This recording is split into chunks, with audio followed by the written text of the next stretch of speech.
সত্যি ছাত্রছাত্রীকে এভাবে মনে আনতে খেতে দেখে কার না ভালো লাগে। আজকের আমাদের সম্প্রীতি ভোজনের আয়োজন করেছিলেন আমার সহকর্মী স্যার রঞ্জিত সিনহা মহাশয়, আর উদ্যোগ নিয়েছিলাম আমি। তো দেখুন কি করে আমরা ওদেরকে খাওয়ালাম এবং ওদের মুখে একটু হাসি ফোটানোর চেষ্টা করি। প্রথমে আমরা বাজার করার জন্য আমি কুণালের সঙ্গে বেরিয়ে পড়লাম। এবারে আমরা বাজারে পৌঁছে গেলাম, সবজি কেনাকাটা করলাম, এরপর আমরা একটু গ্রোসারি আইটেমও কিনলাম। তারপর আমরা জিনিসপত্র নিয়ে এবারে আমরা রওনা দিলাম আমাদের বিদ্যালয়ের দিকে।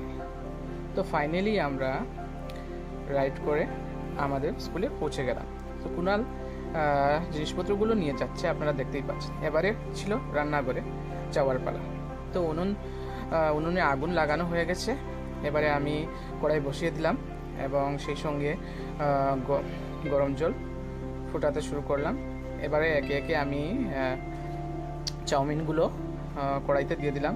এবারে সবজি কাটা শুরু করলাম।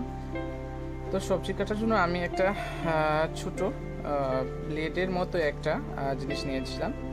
এটা খুব ধারালো ছিল, যেহেতু চাকু ছিল না তাই অনেক কষ্ট হয়েছিল। তো এবারে সিদ্ধ বসানো হওয়ার পর চাউমিনগুলো সিদ্ধ হওয়ার পর আমি নামিয়ে নিলাম। তো এখন আবার সবজিগুলো কাটা শুরু করলাম। বাকি সবজিগুলো একে একে আমি কেটে নিচ্ছি। আমার সঙ্গে আমার ছাত্রছাত্রীরা সহযোগিতা করছে।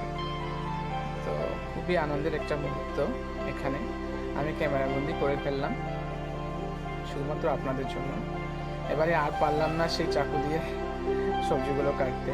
তো এবারে আমি একটা দা নিয়ে বাকি সবজিগুলো কাটতে শুরু করি।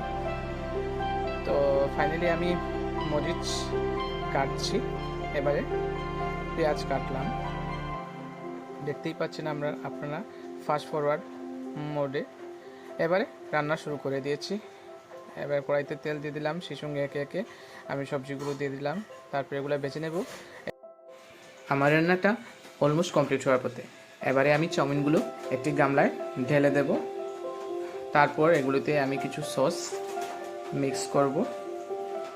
এখন পালা ছিল আমার ছাত্রছাত্রীকে খাওয়ানোর, তাই আমি এবার চললাম ওদেরকে পরিবেশন করতে। দেখতেই পাচ্ছেন আমি আমার প্রিয় ছাত্রী মানুষের সহযোগিতায় ওদেরকে পরিবেশন করে দিচ্ছি খাবারগুলো। ওদেরকে নিজের হাতে রেঁধে যে খাওয়ানোর আনন্দ কি তা বলে বোঝানো মুশকিল। সত্যি একটা দারুণ অনুভূতি। ভিডিওটি দেখার জন্য আপনাদেরকে অসংখ্য ধন্যবাদ। ভিডিওটি ভালো লাগলে নিশ্চয়ই শেয়ার করবেন। আবারও দেখা হবে আরেকটি ভিডিওতে।